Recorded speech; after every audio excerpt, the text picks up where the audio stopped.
India and Maldives relation. अभी आपने देखा होगा मुइज़ू और मोदी जी मिलते हैं, दोनों में बायलेटरल रिलेशंस के ऊपर बातचीत होती है।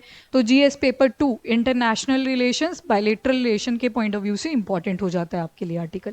काफ़ी कवरेज दी गई क्योंकि कुछ इन्होंने स्टेप्स भी लिए हैं कि क्या क्या चीज़ें कहाँ पे हमें कौन से इंफ्रास्ट्रक्चर के अंदर डेवलपमेंट करवानी है, कहाँ पे इंडिया फंडिंग देगा, तो वो सारी चीज़ें यहाँ पे डिस्कस की। ठीक है, तो पहले तो कैंपेन से शुरू होता है, इंडिया आउट की कैंपेन्स चलाई जाती हैं। तो यहाँ से क्या हुआ, इन शॉर्ट बायलेटरल रिलेशन जो इंडिया और मालदीव्स के बीच में थे वो डिस्टर्ब हो जाते हैं। अगर जोग्राफिकली देखोगे तो इंडिया के साउथ में चले जाओ, यहाँ पे आपको मालदीव्स मिल जाएगा। कैपिटल यस माले बोल देते हैं, मेल बोल देते हैं, जो मर्जी बोल लो, माले। ठीक है, तो दिस इज द कैपिटल। और सेपरेशन कहाँ से होती है, 8 डिग्री चैनल आ जाता है जो कि मिनिकॉय आइलैंड है लक्षद्वीप का, उसका एक हिस्सा है यहाँ पे। और यहाँ से बीच में जो डिग्री चैनल आता है वो कौन सा है आपका, 8 डिग्री चैनल है। तो ये जोग्राफिकल लोकेशन भी इंपॉर्टेंट है। उसके अलावा क्यों मालदीव्स इंडिया के लिए इंपॉर्टेंट है, तो सबसे पहले तो इसका लोकेशन दोबारा से देखो, ये आपकी बे ऑफ बंगाल आ गई, इस तरफ अरेबियन सी आ गया, पर नीचे की तरफ क्या है सारा का सारा, इंडियन ओशन। नीचे की तरफ आपको दिखाई देगा इंडियन ओशन। अब इंडियन ओशन की साइड में अगर देखोगे तो यहाँ पे कौन सी कंट्रीज मिलेंगी आपको, साउथ ईस्ट वाली। ठीक है, साउथ ईस्ट जो भी नेशंस है आपके वो इस तरफ आ जाएंगे। और अलोंग विद दिस ऊपर क्या है, चाइना। चाइना के हार्बर इसी साइड में आपको ज़्यादा मिलेंगे, हांगकांग एंड ऑल, यहाँ से ही इनका ट्रेडिंग चलता है। पर जब ट्रेड शुरू होता है तो ये कहाँ कहाँ से जाते हैं, इनका रूट देखो। सबसे पहले तो रूट जाता है from the south eastern Nations, और जैसे जैसे जाते हैं तो इंडियन ओशन इनको क्रॉस करना ही पड़ता है। और जब क्रॉस कर रहे होते हैं तो बीच में एक कंट्री क्रॉस करनी पड़ती है, दैट इज मालदीव्स। अब सोचो, ऊपर की तरफ इंडिया है, नीचे यहाँ पे आपको मालदीव्स दिखाई दे रहा है, और चाइना यहाँ से अपना ट्रेड कर रहा है, विग्रसली ट्रेड कर रहा है, इन सब कंट्रीज के साथ भी कर रहा है पर आगे भी तो कर रहा है ना। तो यहाँ पे हम क्या देख रहे हैं, एक तो इंडियन ओशन अपने लिए इंपॉर्टेंट हो जाता है। उसके अलावा मालदीव्स की लोकेशन जो है वो 3 जंक्शंस को ज्वाइन करती है, 3 जंक्शन पे कम्युनिकेशन करवाती है। कम्युनिकेशन मतलब यहाँ पे बातचीत से नहीं है, टच से मतलब है कि कहाँ कहाँ पे कौन कौन सी वाटर बॉडीज टच करती हैं। सबसे पहले तो ये वाली, that is gulf of Aiden, और ऊपर कौन सी स्ट्रेट आ जाती है, हॉर्मूज। और इसके अलावा यहाँ पे भी एक स्ट्रेट है छोटी सी, यस, स्ट्रेट ऑफ मलक्का।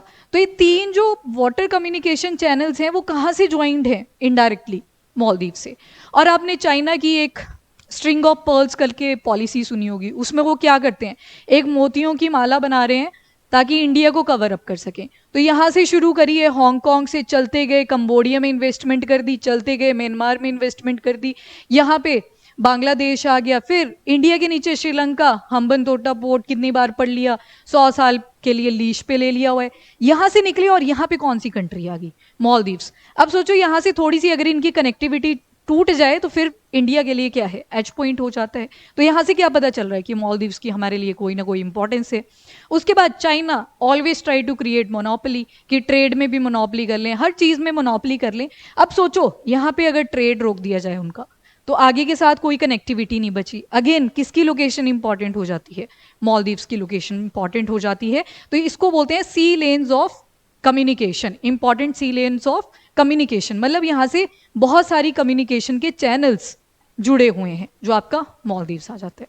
तो यहाँ से हमें क्या पता चल रहा है कि मालदीव्स की कैसी इंपॉर्टेंट है, स्ट्रैटेजिक इंपॉर्टेंस है। ठीक है, और ये जो डार्क से एरो में दिखाया है ये ऑयल का इंपोर्ट दिखाया है। अब ऑयल तो सारा इस तरफ से ही आएगा आपके वेस्ट वाली डायरेक्शन से, चाहे वो चाइना है, चाइना के पास अपने रिजर्व्स हैं नहीं तो उनको भी इंपोर्ट ही करना पड़ता है। और स्ट्रेट ऑफ मलक्का की बात करें तो 30% जो ट्रेड चल रहा है वो आज के टाइम पे आपको कहाँ दिखेगा, इसी स्ट्रेट पे, स्ट्रेट ऑफ मलक्का के थ्रू जो पास करता है इंडोनेशिया और मलेशिया के बीच में आपको दिख जाती है।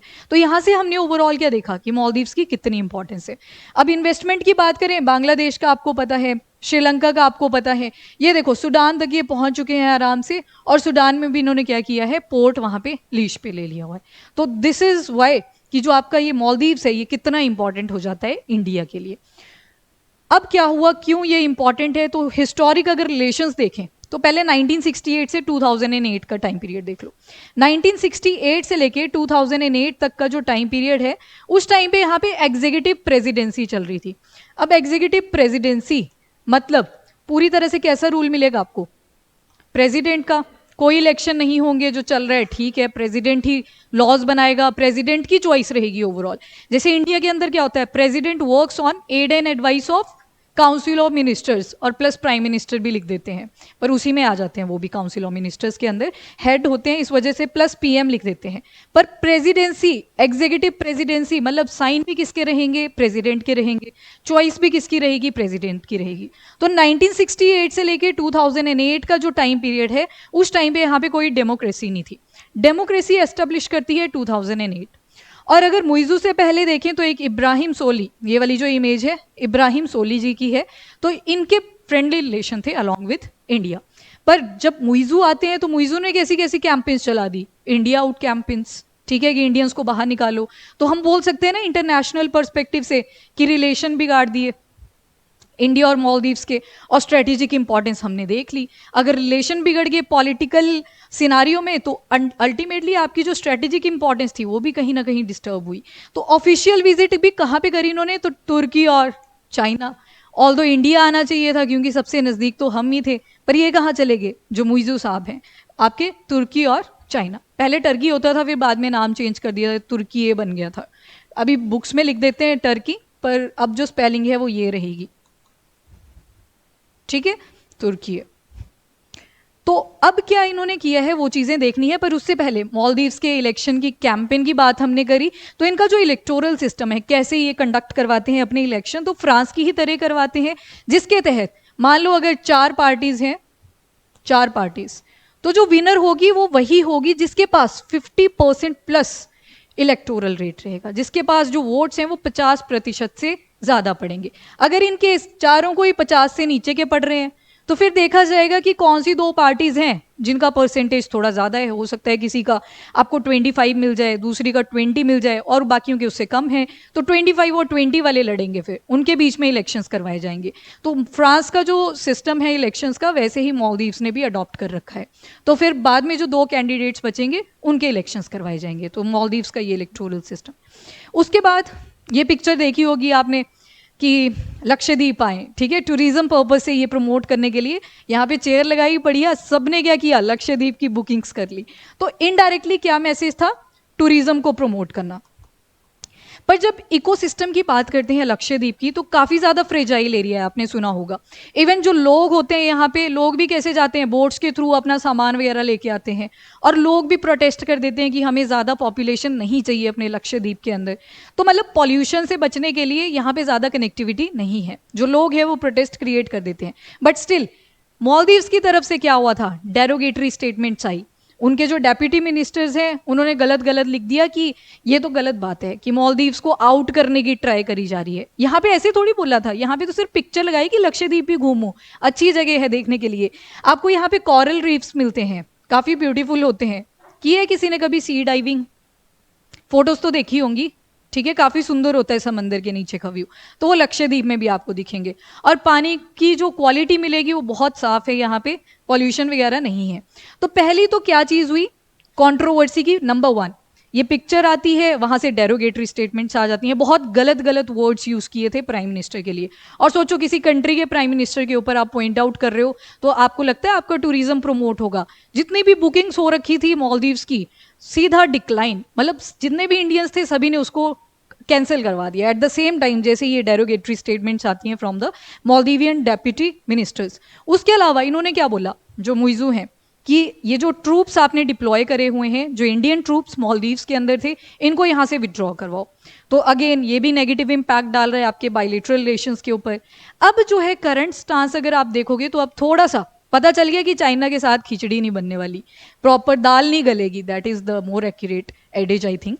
तो यहाँ पे बोला अब करंट स्टांस। अब सबसे पहले तो जो मिलिट्री के ऊपर बात करी थी, ट्रूप्स विड्रॉल के ऊपर बात करी थी, अब कह रहे हैं कि हमारा मतलब सिर्फ इंडिया से नहीं था, हम किसी की भी मिलिट्री नहीं चाहते अपनी कंट्री में। तो डिप्लोमेसी अब यहाँ पे डिप्लॉय करी जा रही है कि मतलब रिलेशंस खराब ना हो।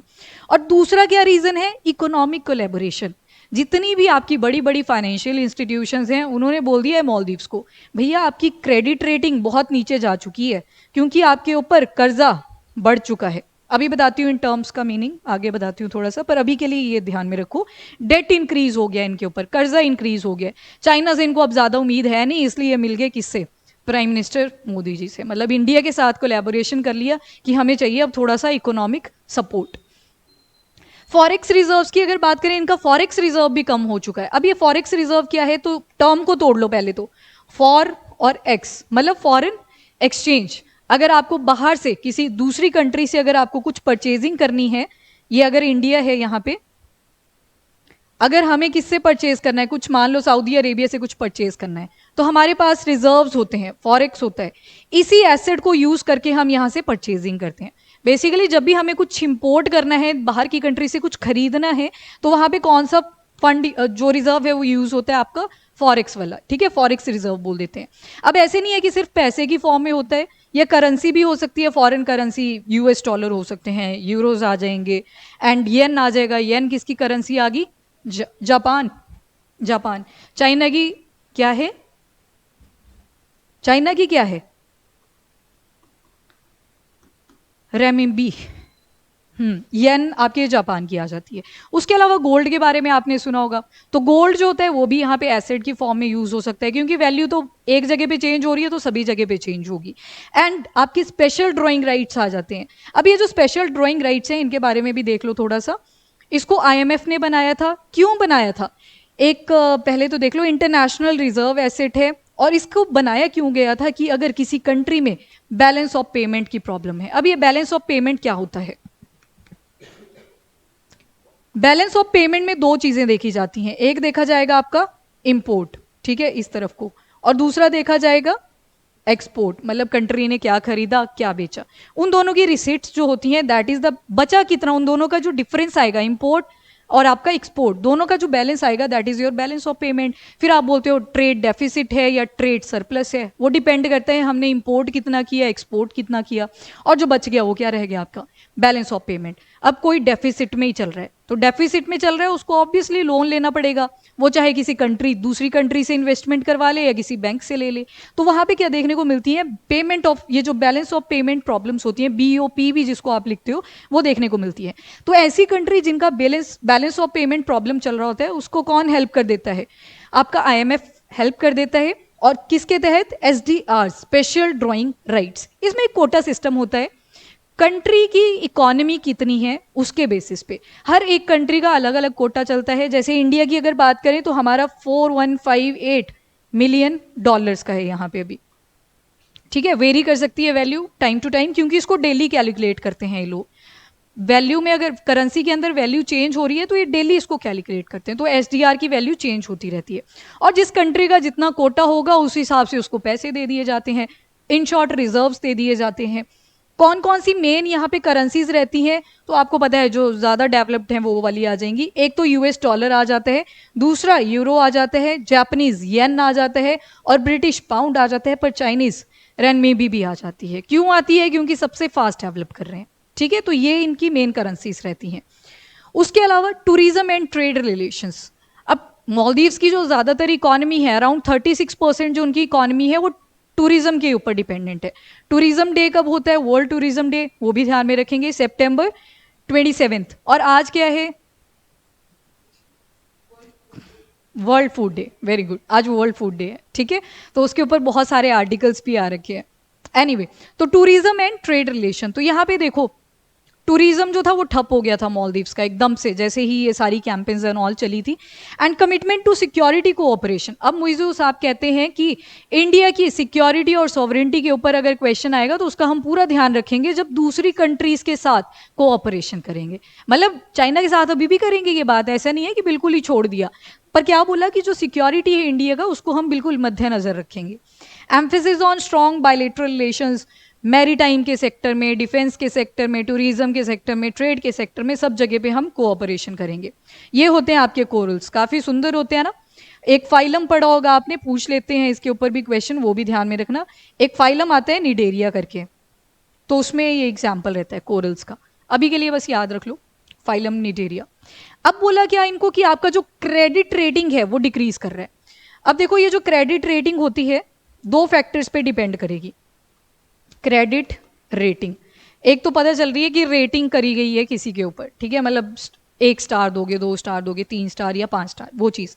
अब जिसका डेट इंक्रीज करता है, अब देखो आपने लोन लिया, अब लोन रिटर्न भी तो करना पड़ेगा अलॉन्ग विद इंटरेस्ट। आपको डेडलाइन भी तो दी होगी कि आपकी ईएमआई, फॉर एग्जांपल अगर आपने होम लोन ले रखा है तो आपकी जो ईएमआई है वो डिसाइड हो जाती है बैंकर के साथ।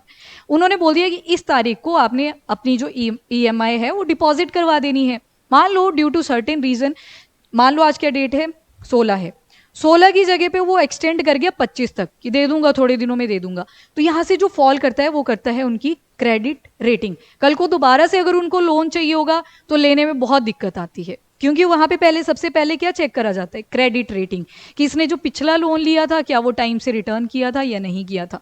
तो मालदीव्स की भी क्या हुई है, क्रेडिट रेटिंग जो है वो डाउनग्रेड गई है, ठीक है, नीचे गिर गई है।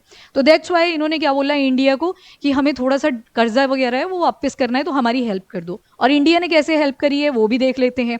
तो इंडिया ने 1.4 बिलियन एड दे दी है फॉर द इंफ्रास्ट्रक्चर डेवलपमेंट। अब ऐसे ही थोड़ी दे देंगे, इंफ्रास्ट्रक्चर भी वहां पे डेवलप करवाएंगे। इससे पहले भी हमने इनके प्रोजेक्ट्स में हेल्प करी है, पर जो रिसेंट वन है दैट इज 1.4 बिलियन डॉलर्स का इंफ्रास्ट्रक्चर डेवलपमेंट, तो काफी बड़ा है। और इंडिया का स्टांस कैसे रहा, जब मालदीव्स ने बोला कि हमें आपसे मिलना है तो बहुत मेच्योर स्टांस रहा, ठीक है, बड़े भाई की तरह एक स्टांस रहा, पॉजिटिव नोट पे रहा।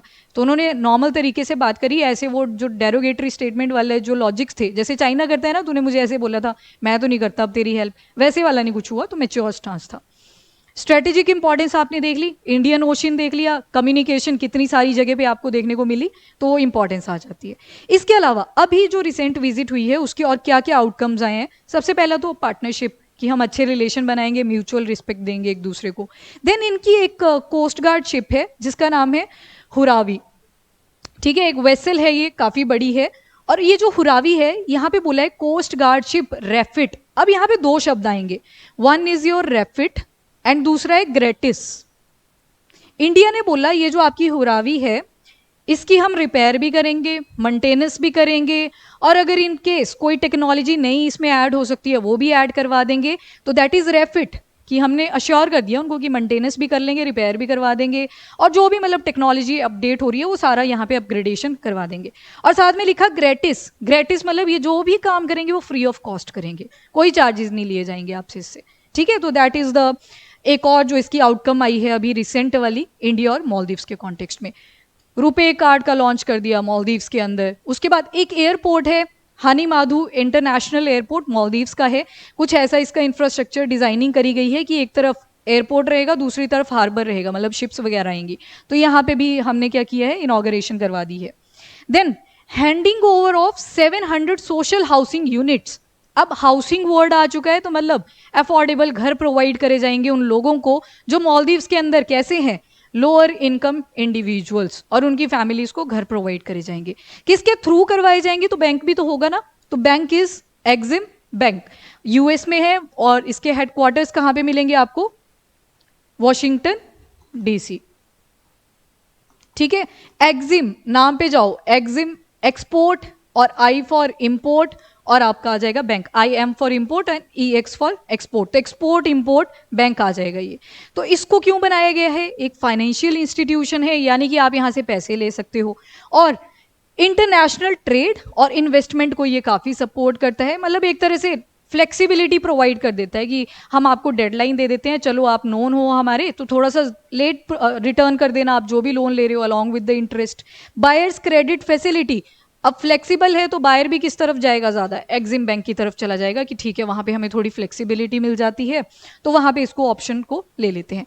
तो 700 सोशल हाउसिंग ये कहाँ पे बनानी है, मालदीव्स के अंदर बनानी है। क्यों बनानी है, तो जो लोअर इनकम इंडिविजुअल्स हैं उनको घर प्रोवाइड करने हैं। देन कुछ मेमोरेंडम ऑफ अंडरस्टैंडिंग जो पहले साइन हुए थे उनको रिन्यू करा गया है दोबारा से, क्योंकि रिलेशन बिगड़ गए तो काम भी रुक गया इनडायरेक्टली। तो सबसे पहला है currency swap agreement. Currency swap मतलब करेंसीज का एक्सचेंज होगा। यहाँ पे अब जरूरी नहीं है आप डॉलर में ही पेमेंट करो, रुपीज में भी कर सकते हो, मालदीवियन रुपया है जो उसमें भी आप यहाँ पे क्या कर सकते हो, पेमेंट्स कर सकते हो। तो करेंसी स्वैप एग्रीमेंट। देन एक लॉ एनफोर्समेंट के ऊपर मेमोरेंडम ऑफ अंडरस्टैंडिंग करा था। लॉ एनफोर्समेंट नाम से ही पता लग रहा है लॉ एंड ऑर्डर रिलेटेड जो भी एजुकेशन है उसके ऊपर बातचीत करी जाएगी। 3 चीजों पे मेन फोकस करा गया है, कैपेसिटी बिल्डिंग, यानी कि जो इंडिया के अंदर प्रैक्टिसेस करी जाती हैं to maintain law and order, और मालदीव्स के अंदर जो प्रैक्टिसेस करी जाती हैं to maintain law and order, उसके लिए क्या प्रोवाइड करी जाएगी, ट्रेनिंग्स प्रोवाइड करी जाएंगी। जो अच्छी बातें होंगी दोनों एक्सचेंज कर लेंगे। देन नॉलेज एक्सचेंज रहेगा, कुछ लॉज एंड रेगुलेशन इंडिया के अंदर आपको अच्छे मिलेंगे, कुछ मालदीव्स के होंगे तो उनको एक्सचेंज किया जाएगा। Then joint research initiatives, PhD वाला काम आ जाएगा यहाँ पे सारा का सारा। दो बॉडीज हैं कौन कौन सी, एक तो राष्ट्रीय रक्षा यूनिवर्सिटी ऑफ इंडिया और मालदीव्स की तरफ से national college of policing and law enforcement. Sports and youth affair में कोलैबोरेशन करा। Anti corruption memorandum of understanding किया तो पहले का था साइन, अपग्रेड किया दोबारा से। इंडिया का सेंट्रल ब्यूरो ऑफ इन्वेस्टिगेशन और दूसरा आपका आ जाएगा anti corruption commission of Maldives. उसके अलावा कुछ डिफेंस एक्सरसाइजेस, इस पे भी अब क्वेश्चन आ रहे हैं आपके यूपीएससी में, तो ये भी आप ध्यान में रखोगे। सबसे पहले तो एक्यूवेरिन, आपके एफकेट वगैरह में तो पूछते रहते हैं पर आपके यूपीएससी में भी अब पूछना शुरू कर दिया है। तो एक्यूवेरिन जो है ये इंडियन आर्मी और जो मालदीव्स की नेशनल डिफेंस फोर्स है वहां पे आएगा, ठीक है, आर्मी वाली एक्सरसाइज आ गई है एक्यूवेरिन। देन दोस्ती आ जाती है, ये बायएनियल, बायएनियल का मतलब है 2 साल में एक बार, दैट इज बायएनियल, तो ये इंपॉर्टेंट है line. Trilateral coast guard exercise है, कोस्ट गार्ड वाली जो शिप्स हैं वो सारे आएंगे, पार्टिसिपेट करेंगे, ट्रेनिंग करेंगे और एक दूसरे के साथ अपना जो नॉलेज है उसको शेयर करेंगे। एक आथा आ जाती है, ये मिलिट्री और मैरीटाइम एक्सरसाइज है। देन ऑपरेशन शील्ड, ये 2021 में मालदीव्स ने शुरू किया था ताकि इंटरनेशनली हम क्या कर सकें, अपनी जो कोऑर्डिनेशन है in terms of maritime sector उसको इंप्रूव कर सकें, रीजनल सिक्योरिटी को एनहांस कर सकें। तो स्टार्ट तो ये मालदीव्स ने करा था पर बाकी के जो पड़ोसी हैं दूर दूर के हैं वो सारे पार्टिसिपेट करते हैं इसमें, that is your operation shield. तो ये भी आप ध्यान में रखोगे। उसके अलावा रिहैबिलिटेशन सेंटर्स के ऊपर भी बातचीत करी। आडू रिक्लेमेशन सीधा पूछ लेगा, Addu reclamation is related to what, तो एक रिहैबिलिटेशन ये कॉन्ट्रैक्ट साइन हुआ है बिटवीन इंडिया एंड मालदीव्स, ठीक है। क्या काम करेंगे इसमें, तो जो कोस्ट वाले एरियाज हैं उनको प्रोटेक्ट करना है, ज़मीन है उसको प्रोटेक्ट करना है, पॉल्यूशन के ऊपर चेक रखना है, तो वो सारी चीज़ें इसमें आ जाएंगी। डेवलपमेंट पे फोकस करना है। Drug detoxification and rehabilitation centre बनाया जाएगा आडू इन मालदीव्स इंडिया की हेल्प से। उसके अलावा 20 हाई इम्पैक्ट कम्युनिटी सेंटर्स बनाए जाएंगे डिफरेंट डिफरेंट फील्ड्स में, जैसे एजुकेशन आ जाएगा, हेल्थ केयर आ जाएगा, फिशरी आ गई, टूरिज्म आ गया, स्पोर्ट्स आ गया, कल्चर आ गया। तो ओवरऑल आप देख सकते हो यूपीएससी का सारा ही सिलेबस कवर्ड है, यहाँ पे सारे सेक्टर्स कवर्ड मिलेंगे आपको। अब इसके बाद अगस्त 2021 में एक प्रोजेक्ट चलाया गया था, ग्रेटर माले कनेक्टिविटी प्रोजेक्ट। यहाँ पे मालदीव्स की अगर बात करें तो बाकी कंट्रीज ने भी तो इन्वेस्टमेंट करी हुई है, ऐसे थोड़ी है इंडिया ने करी है, पर इंडिया ने इस वाले प्रोजेक्ट में सबसे ज़्यादा इन्वेस्टमेंट करी है। और मालदीव का अगर पूछा जाए सबसे बड़ा प्रोजेक्ट कौन सा है तो वो भी यही वाला है, ठीक है, जिसमें इंडिया ने इन्वेस्टमेंट कर रखी है। 6.74 किलोमीटर लॉन्ग ब्रिज बनाया जाएगा इसके तहत, जो कि माले के साइड में जो छोटे छोटे और आइलैंड्स हैं जैसे कि विलिंगली और आपका ये गुली फालू और थीलाफूशी, इनको कनेक्ट किया जाएगा along with the bridge. 6.74 kilometre है। और यहाँ पे रिन्यूएबल एनर्जी पे ज़्यादा फोकस किया जाएगा। $100 मिलियन तो हमने दे दिए ग्रांट की फॉर्म में, हेल्प की फॉर्म में, पर जो $400 मिलियन दिए हैं वो लाइन ऑफ क्रेडिट है। Line of credit is like a loan, financial institution है, इंडिया के कॉन्टेक्स्ट में हम यूज कर लेते हैं इसको line of credit. Line of credit मतलब फ्लेक्सिबिलिटी दे देंगे कि कोई बात नहीं 50 साल के बाद रिटर्न कर देना, पर कर देना याद से, तो that is line of credit. Example ले रही हूँ, 50 नहीं होता, जनरली क्या होता है 2 साल के बाद देना शुरू करना पड़ता है, पर गवर्नमेंट्स चेंज हो जाती हैं, पर यहाँ पे एक फ्लेक्सिबल लाइन दे दी जाती है आपको कि इस टाइमलाइन तक आपको ये जो लोन है वो वापस करना है। तो ये दे दिया है हमने $400 मिलियन तक का, ठीक है। यहाँ पे माले है और यहाँ पे वो छोटे छोटे आइलैंड्स हैं, इनको कनेक्ट करना है अलॉन्ग विद मालदीव्स। ओके, कुछ पास्ट में हमारे ऑपरेशन भी हो रखे हैं जो इंडिया ने करे थे मालदीव्स के अंदर, जैसे ऑपरेशन कैक्टस 1988, तख्ता पलट होने वाला था मालदीव्स के अंदर, मिलिट्री कू होने वाला था, जिसके तहत हमने क्या ऑपरेशन कंडक्ट किया था, हमारी आर्म फोर्सेस ने ऑपरेशन कैक्टस 1988। मालदीव्स काफ़ी न्यूज़ में था और आपके यूपीएससी मेंस में रिलेशंस पूछ लिए थे इंडिया और मालदीव्स के, तो एक खैर क्वेश्चन तो आ गया, पर ये वाले आपके स्टैटिक में पूछ लिए जाते हैं, तो इसको भी आप थोड़ा सा ध्यान रखोगे। ऑपरेशन नीर 2014, यहाँ पे हमने ड्रिंकिंग वाटर प्रोवाइड करा था मालदीव्स को, क्योंकि वहां पे वाटर क्राइसिस आ गए थे। ऑपरेशन संजीवनी, संजीवनी बूटी तो मतलब मेडिसिन की ही बात हो रही है यहाँ पे, कंट्री का नाम याद रख लेना, मालदीव्स की बात हुई है। तो इंडिया ने सप्लाई करा था 6.2 tons of essential medicine to Maldives under Operation Sanjeevani कोविड-19 से लड़ने के लिए। तो संजीवनी से तो खैर याद ही रह जाएगा कि मेडिसिन की बात हो रही है, और कंट्री आपको ध्यान में रखनी है इंडिया और मालदीव्स। ठीक है, नाउ ये क्वेश्चन आप लिख के लाओगे, 250 वर्ड्स का है, बायलेटरल रिलेशंस पे डायरेक्ट पूछा हुआ है, आप आराम से लिखना इसको।